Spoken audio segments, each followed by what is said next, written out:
Floricanto presenta.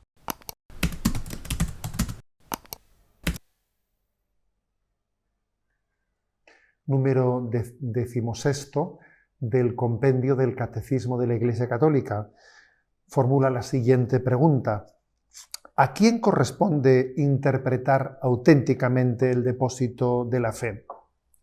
La interpretación auténtica del depósito de la fe corresponde solo al magisterio vivo de la Iglesia, es decir, al sucesor de Pedro, el obispo de Roma, y a los obispos en comunión con él.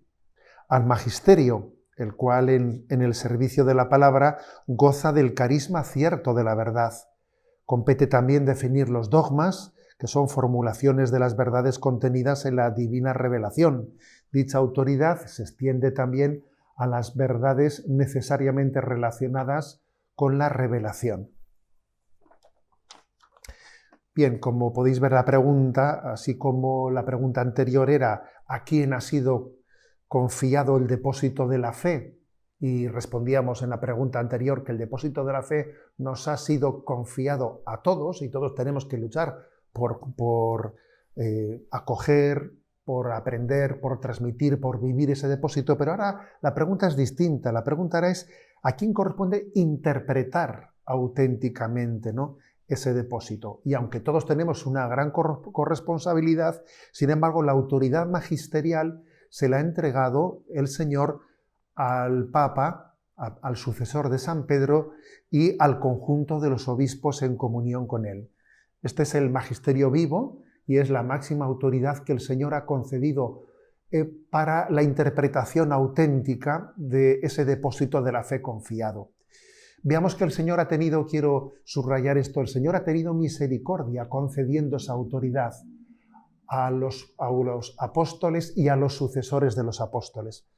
Recordad, por ejemplo, cómo hay pasajes en el Evangelio, en el capítulo 16 de San Juan, en los que Jesús promete que Él enviará el Espíritu Santo después de su ascensión a los cielos. Cuando Él venga, el Espíritu de verdad os guiará hasta la verdad plena.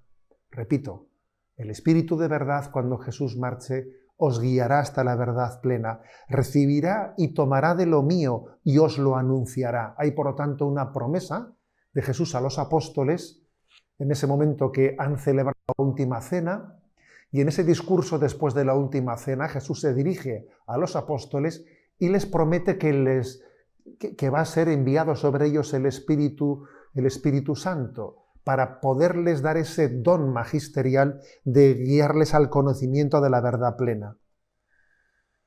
Y dice también, Él, el Espíritu, dará testimonio de mí, y también vosotros daréis testimonio de Él. Jesús no les deja solos a los apóstoles con sus pobres capacidades para poder interpretar auténticamente ese depósito de la fe que les ha entregado. Recordad también como en el Evangelio de San Mateo se dice, ¿no?, Pedro, lo que ates en la tierra quedará atado en el cielo, lo que desates en la tierra quedará desatado en el cielo, ¿no? Esa promesa de Jesús a Pedro y al conjunto de los apóstoles, lo que atéis en la tierra quedará atado en el cielo, es una promesa de que va a haber una continua asistencia a la Iglesia a lo largo de los siglos. Y ese es el magisterio.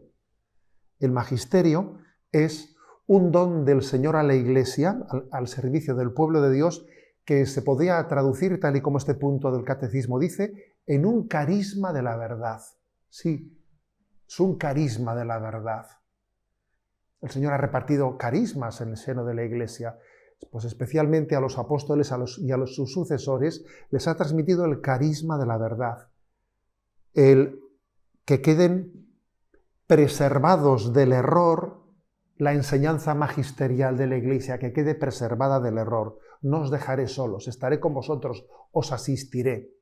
Gracias a esa promesa del Señor de asistir a la Iglesia para que no caiga en el error cuando formula su magisterio, pues ese depósito de la fe en estos 2000 años se ha guardado y se ha cada vez más profundizado y explicado de una manera cada vez, ¿no?, con un grado de comprensión superior.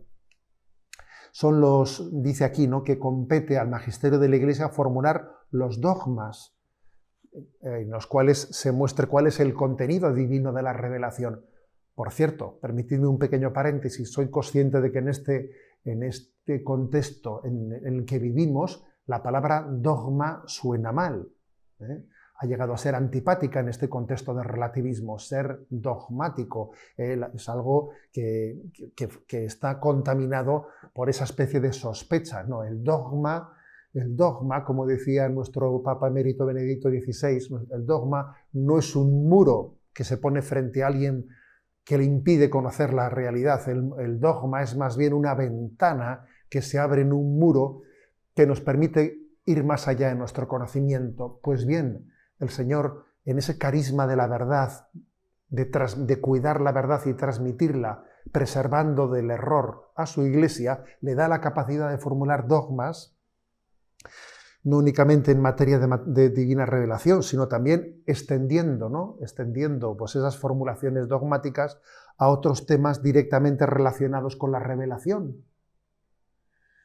Bien, es verdad que no únicamente es a través de la formulación de los dogmas, sino que la Iglesia en su magisterio tiene distintos niveles de autoridad en la formulación de la fe. No todos son formulaciones dogmáticas, hay otras enseñanzas que sin tener ese rango superior, también forman parte del magisterio auténtico de la Iglesia, que está, por ejemplo, lo que es el catecismo de la Iglesia Católica.